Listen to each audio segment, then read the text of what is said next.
초등학교 한 4학년까지는 평범하게 지내다가 아마 5학년으로 진작되는데 그 당시 검사와 여선생이라는 그런 조그만 책자를 하나 만나게 됐습니다. 그래서 그 내용이 많은 분들이 아시겠지만은 아주 어렵게 공부한 학생이 그 담임 선생의 도움으로 검사까지 됐는데 그 담임 선생이 어려움을 처하게 되죠.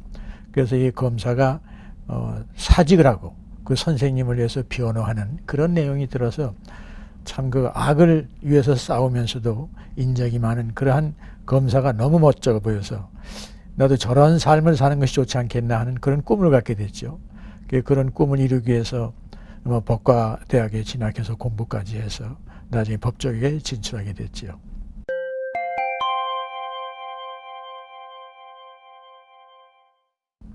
요새 근래 와서 너무 금전만능, 돈이면 다 된다는 그런 생각이라든가 또 거기에 따라서 이기면 된다. 어떻게 해서든지 이기겠다는 경쟁사회가 우리 사회의 큰 부정적인 면에서 특징이라고 할 수 있는데 바로 이런 금전만능주의라든가 이런 경쟁제일주의 여기에서 나온 부작용이 바로 법경시와 원칙을 무시하는 그런 풍조가 됐다고 생각합니다. 그러나 이런 풍조는 결국은 자기한테도 부메랑으로 나쁜 결과가 오는 겁니다. 근래 우리가 세월호 사건을 겪었습니다만 그것 역시 평소에 안전에 대해서 좀 더 우리가 원칙적인 생활을 했더라면 충분히 막을 수 있었을 것인데 편하게 생각하고 그저 당장의 눈앞의 이익만 추구하다 그런 엄청난 사건, 사고를 일으키게 되지 않았습니까? 바로 그런 점에서 법과 원칙을 중시하지 않은 사회는 결국 나 자신에게 부메랑으로 불이익이 오고 또 나라 전체도 발전이 저해가 된다고 생각합니다.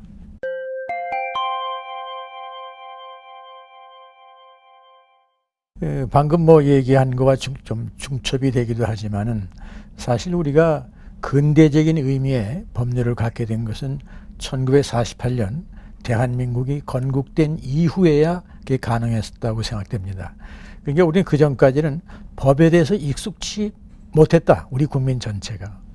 거기다가 일본의 식민지 시대 36년간은 일본에 저항하는 그런 심정으로 법을 반대하는 그러니까 예컨대 그때 대학생들이 큰 풍조가 여기다가 벌금을 한 손에 들고 종로에서 오줌을 갈기는 거예요. 근데 그 당시에 경범죄로 이권에 돈 가져가라 이거예요. 그러니까 법을 무시하는 것이 마치 애국처럼 그렇게 느껴지는 시대도 있었다. 그 후에 이제 우리 대한민국이 건국된 이후에는 우리가 참으로 짧은 시간 내에 성장하는 압축 성장이라는 것이 있었는데 그 압축 성장에서는 여하간에 잘 살아보자.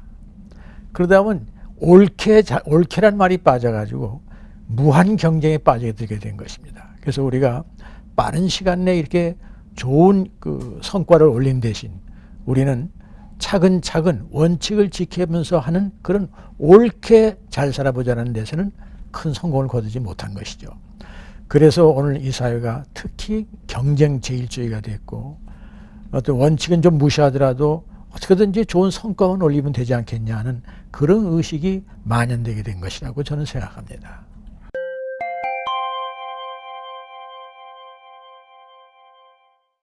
사실 그 문제에 대해서는 우리가 오랜 그 유교 문화의 전통을 가지고 있습니다. 근데 거기에서 보면은 친구 간에는 신의를 가장 중시했고 또 스승은 아버지와 같은 동렬로 존경하는 그런 아름다운 풍속이 있었는데 그게 이제 근래 와서 그런 그 유교가 쇠퇴하면서 그 유교가 준 좋은 그런 도덕률도 많이 상실됐습니다. 그래서 이제는 친구가 그런 신의를 지킨 대상이 아니라 경쟁의 대상으로만 됐고 또 선생님도 스승의 개념이 없어지고 하나의 나한테 지식을 전수하는 교육자로밖에 안 느껴지는 그런 사회가 됐습니다. 근데 이것을 고치는 가장 큰 방법은 역시 가정에서부터 출발해야 된다고 생각해요. 부모님들께서 자식들에게 먼저 법을 지키는 준법하는 태도를 모범적으로 보여야 됩니다. 그러니까 아이들하고 손을 잡고 가더라도 그 횡단보도를 건널 때도 무단 횡단하지 말아야 되고 신호를 지키고 이런 조그마한 질서를 지키는 것이 바로 큰 교육이 되죠. 그런데 아이들 데리고 가면서도 그냥 차 오나 안 오나 순경이 있나 없나 보고서 넘어 건너가거나 이렇게 해서야 그 아이들이 부모로부터 뭘 배우겠습니까? 그게 제일 중요한 것은 가정에서부터 법을 지키고 원칙을 지키는 그런 생활을 솔선해서 부모들이 지켜주시고 또 선생님들 관계도 그렇습니다. 우리 부모님들이 먼저 선생님 알기를 하늘같이 모시면은 아이들이 따라갑니다. 그런데 아이들 드는 자리에서 선생님 욕을 하거나 흉을 보거나 그럴 때 아이들이 뭘 배우겠어요? 그래서 저는 항상 모든 교육의 출발이 가정이다. 그래서 부모들이 아이들 앞에서 솔선해서 법을 지키고 또 솔선해서 선생님을 지극히 모신다면 학원 내의 모든 문제가 해결되고 자연스럽게 우리 자녀들에게 법과 원칙이 통용되는 그런 사회로 이끌어줄 수 있다고 생각하지요.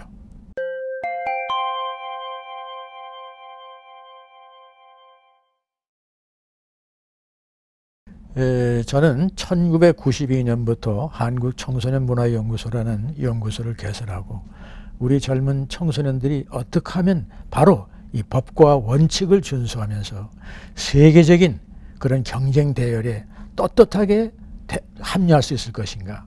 그래서 글로벌 리더 이러한 교육에 상당히 관심을 많이 가져왔습니다.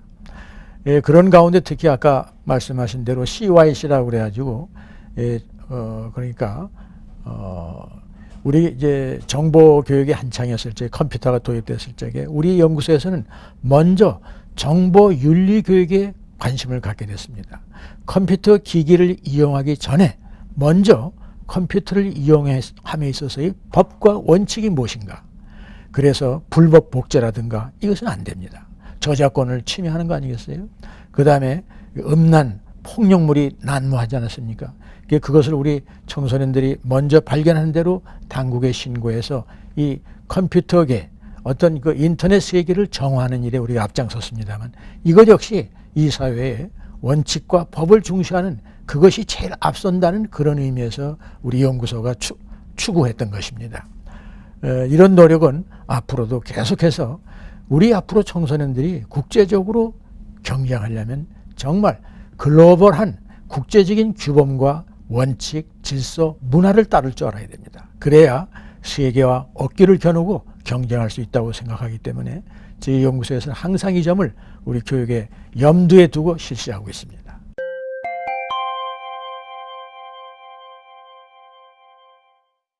참 이러한 그 프로그램이 이제서야 시작된다는 데서 정말 만시지탄의 감을 갖고 있습니다.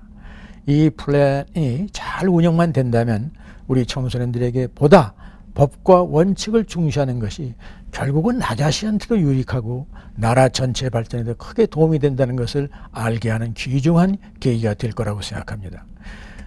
저는 또 이런 기회에 말씀드리고 싶은 것은 우리 청소년들이 자라면서 중요한 것은 남에 대한 배려입니다.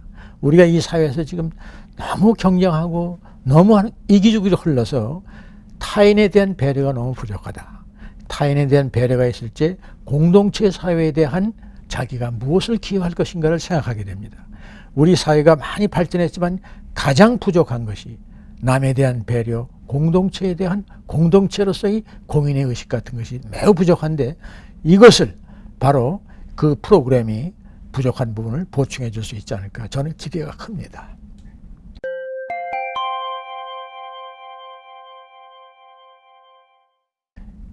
우리 청소년들한테 저 노상 얘기하는 겁니다만 대한민국은 1948년 건국한 이후 급속한 경제 성장과 함께 민주화도 달성한 몇 안 되는 나라입니다. 많은 나라가 2차 세계대전 이후에 독립을 했지만은 우리와 같이 이런 경제적으로 정치적으로 성공한 나라가 많지 않습니다. 거의 우리가 유일하다고 할 만큼 한데 우리나라 우리 학생 젊은이들이 우리 대한민국을 자랑스럽게 생각지 못하는 부분이 많이 있어요. 그것은 일부 통일지상주의자라든가 어떤 좀 그 이념을 달리하는 세력들이 있어서 그랬는지 모르지만 스스로 대한민국을 폄하하는 사람들이 많이 있는 점에서 저는 걱정을 많이 하고 있습니다. 우리 청소년들은 이런 대한민국에 대한 자부심을 가지고 더 나아가 말씀드린 대로 타인에 대한 배려, 이 미덕까지 쌓으면서 더 나아가 우리 공동체와 같이 살아가기 위해서 만든 이 법과 원칙을 중시한다면 대한민국은 이제 마지막 문턱, 선진화의 문턱을 충분히 넘을 수 있다고 생각합니다.